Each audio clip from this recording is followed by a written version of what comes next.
அல்ஹம்துலில்லாஹ் ஸலாத்து வஸ்ஸலாமு அலா நபீனா முஹம்மதின் வஅலா ஆலி முஹம்மத். அன் அபி ஹுரைரத ரலியல்லாஹு அன்ஹு அன்ன நபிய ஸல்லல்லாஹு அலைஹி வஸல்லம் قال ما من يوم يصبح العباد فيه إلا ملكان ينزلان فيقول أحدهما اللهم أعطِ منفقا خلفا ويقول الآخر اللهم أعطِ ممسكا تلفا. ரவாஹுல் புகாரி வ முஸ்லிம். அன்பார்ந்த இஸ்லாமிய சகோதரர்களே, அல்லாஹ்வின் தூதர் ஸல்லல்லாஹு அலைஹி வஸல்லம் அவர்கள் மிக அழகான ஒரு செய்தியை எங்களுக்கு கூறியிருக்கிறார்கள். அபூ ஹுரைரா ரலியல்லாஹு அன்ஹு அவர்கள் அறிவிக்கக்கூடிய ஹதீஸ், ஒவ்வொரு நாளும் காலை பொழுதில் ஒரு அடியானிடம் 2 மலக்குமார்கள் இறங்குகிறார்கள். இந்த உலகத்துக்கு ஒவ்வொரு அடியானிடமும் 2 மலக்குமார்கள் இறங்குவார்கள்.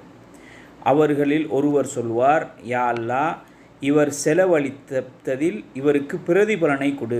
யா அல்லாஹ், இவர் உனக்காக செலவழிப்பதில் இவருக்கு பிரதிபலனை கொடு. இன்னொரு மலக்கு சொல்வார், யா அல்லாஹ், இவர் செலவழிக்காமல் தனக்காக பதுக்கி அல்லது கஞ்சத்தனமாக வைத்து கொண்டதில் இவருக்கு அந்த சொத்தை அழித்து விடு என்று துவா செய்வார்கள் என்று அல்லாஹ்வின் தூதர் ஸல்லல்லாஹு அலைஹி வஸல்லம் சொன்னார்கள். எனவே ஒவ்வொரு நாளும் அல்லாஹ்வுடைய பாதையில் தர்மமாக நன்மையை எதிர்பார்த்து நாங்கள் செலவழித்தால் அது எங்களுக்கு அல்லாஹ் தஆலா அதனுடைய பிரதிபலனை இந்த உலகத்திலும் தருவான், மறுமையிலும் தருவான். நாங்கள் அல்லாஹ்வுடைய நன்மையை எதிர்பார்த்து தர்மம் செய்கின்ற காலமெல்லாம், சதக்காக்கள் வழங்குகின்ற காலமெல்லாம் அது எமக்காக சேமிக்கப்படும், அது எமக்காக பிரதிபலனாக வரும். அது எமது குடும்பம், எமது பிள்ளைகள், எமது சொந்தங்களுக்கு ஒரு சேமிப்பாக அது உலகத்திலும் மறுமையிலும் இருக்கும். அல்லாஹ் தஆலா அதனூடாக எமக்கு வர இருக்கக்கூடிய சோதனைகள், துன்பங்கள், துயரங்களை நீக்குவான். இறைவனுடைய அன்பை பெறுவதற்கு அது காரணமாக அமையும்.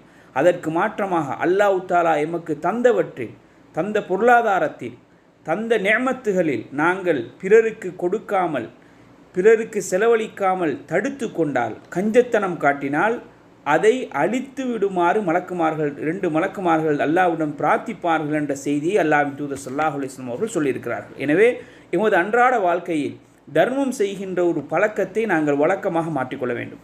இந்த ஹதீஸ் புகாரியில் 1442வது இலக்கத்திலும், முஸ்லிமில் 1010வது இலக்கத்திலும் இந்த ஹதீஸ் பதிவாக இருக்கிறது. எனவே இதன் அடிப்படையில் எமது அன்றாட வாழ்க்கையில் அந்த மலக்குமார்களுடைய பிரார்த்தனையை பெற்றுக்கொள்வதோடு அல்லாஹ்வுடைய அன்பையும் அருளையும் பெற்றுக்கொண்டு எமது சந்ததியினர் நிம்மதியாக வாழ்வதற்கும், எமக்கு அல்லாஹ் தஆலா இந்த தர்மங்களினூடாக நல்ல பிரதியீட்டை தருவதற்கும் நாங்கள் இந்த ஒவ்வொரு நாளும் எம்மால் முடிந்த